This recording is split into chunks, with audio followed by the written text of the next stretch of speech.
ओम नमः शिवाय। नमस्कार दोस्तों, आज हम श्रावण मास महात्म्य के 5वें अध्याय की कथा का श्रवण करेंगे। श्रावण मास में किए जाने वाले विभिन्न व्रतानुष्ठान और रविवार व्रत वर्णन में सुकर्मा द्विज की कथा। श्रावण मास महात्म्य 5वां अध्याय। भगवान शिव बोले, हे सनत कुमार, करोड़ पार्थिव लिंगों के महात्म्य तथा पुण्य का वर्णन नहीं किया जा सकता। जब मात्र एक लिंग का महात्म्य नहीं कहा जा सकता तो फिर करोड़ लिंगों के विषय में कहना ही क्या। मनुष्य को चाहिए कि करोड़ लिंग निर्माण असमर्थता में 1,00,000 लिंग बनाए या 1000 लिंग या 100 लिंग ही बनाए। यहाँ तक कि एक लिंग बनाने से भी मेरी सन्निधि मिल जाती है। षडाक्षर मंत्र से 16 उपचारों के द्वारा भक्तिपूर्ण मन से भगवान शिव की पूजा करनी चाहिए। ग्रह यज्ञ के साथ उद्यापन करना चाहिए। उसके बाद होम करना चाहिए और ब्राह्मणों को भोजन कराना चाहिए।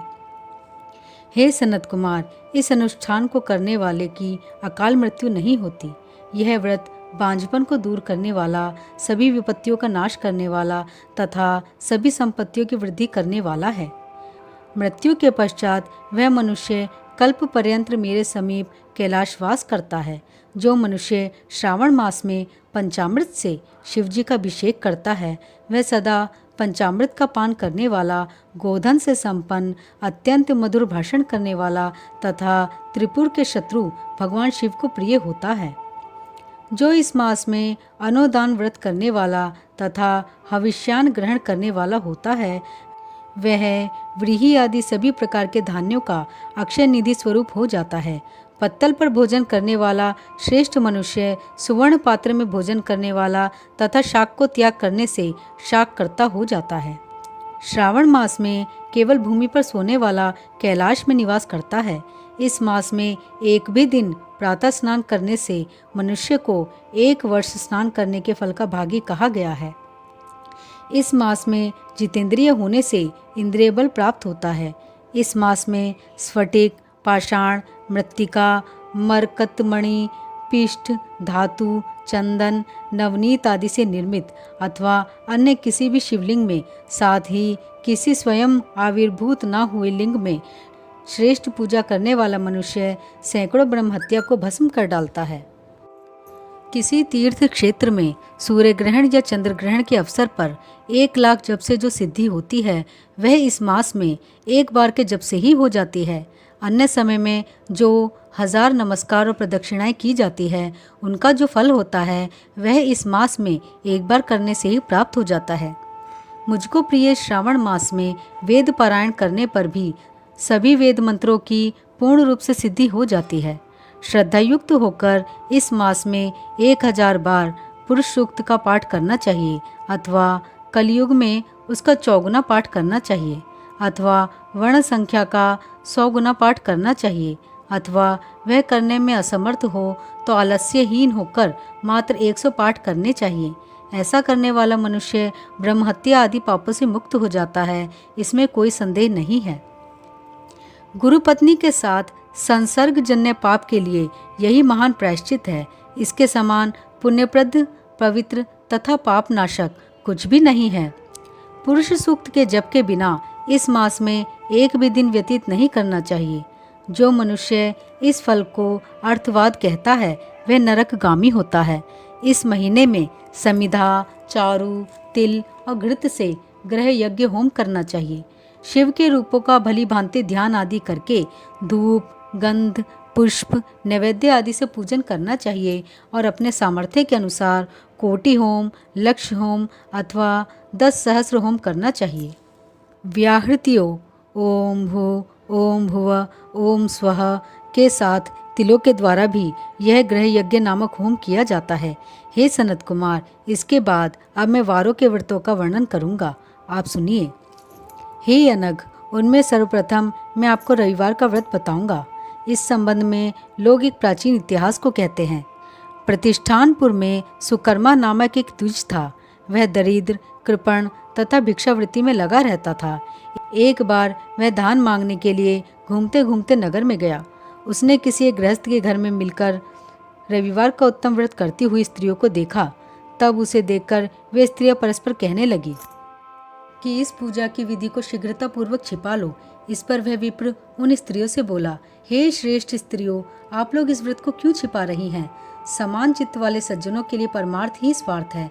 मैं दरिद्र तथा दुखी हूँ। इस व्रत को सुनकर मैं भी इसे करूँगा, अतः आप लोग इस व्रत का विधान व फल अवश्य बताएं।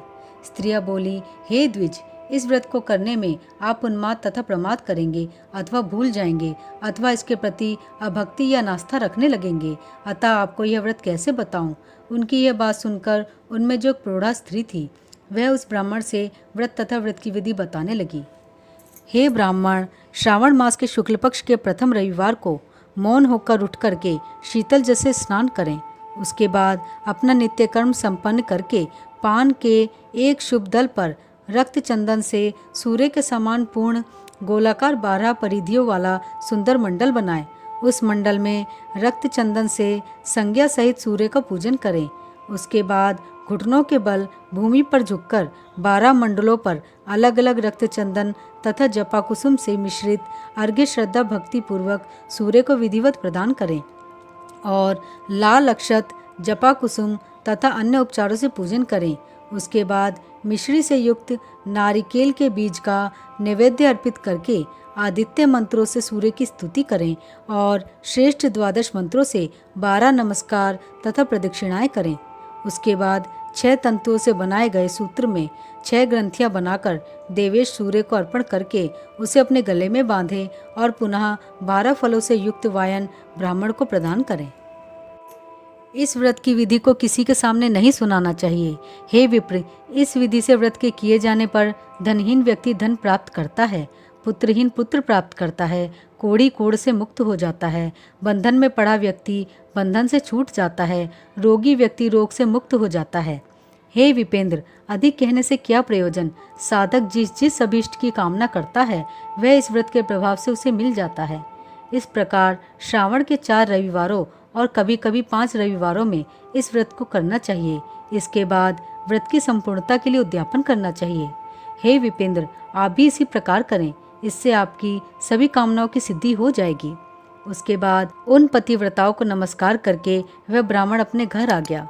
उसने जैसा सुना था उसी विधि से उस संपूर्ण व्रत को किया और अपनी दोनों पुत्रियों को भी वह विधि सुनाई। उस व्रत को सुनाने मात्र से शिवजी के दर्शन से तथा उनके पूजन के प्रभाव से वे कन्याएं देवांगनाओं के सदृश हो गईं। उसी समय से उस ब्राह्मण के घर में लक्ष्मी ने प्रवेश किया और वह अनेक उपायों तथा निमित्तों से धनवान हो गया। किसी दिन उस नगर के राजा ने ब्राह्मण के घर से होकर राजमार्ग से जाते समय खिड़की में खड़ी उन दोनों सुंदर तथा अनुपमेय कन्याओं को देख लिया। तीनों लोकों में कमल, चंद्रमा आदि जो भी सुंदर वस्तुएं हैं उन्हें वे दोनों कन्याएं अपने शरीर के अवयवों से तिरस्कृत कर रही हैं।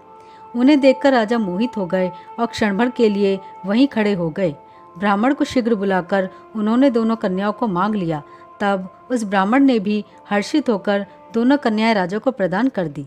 उस राजा को पति रूप में प्राप्त करके वे कन्याएं भी प्रसन्न हो गई। वे स्वयं इस व्रत को करने लगी और पुत्र पौत्र आदि से संपन्न हो गई। हे मुने, महान ऐश्वर्य देने वाले इस व्रत को मैंने आपसे कह दिया। हे विधि नंदन, जिस व्रत के श्रवण मात्र से मनुष्य सभी मनोरथों को प्राप्त कर लेता है, उसके अनुष्ठान करने के फल का वर्णन कैसे किया जाए? इस प्रकार श्री स्कंद पुराण के अंतर्गत ईश्वर सनत कुमार संवाद में श्रावण मास महात्म्य में प्रकीर्णक, नानाव्रत, रविवार व्रतादि कथन नामक 5वां अध्याय पूर्ण हुआ। ओम नमः शिवाय।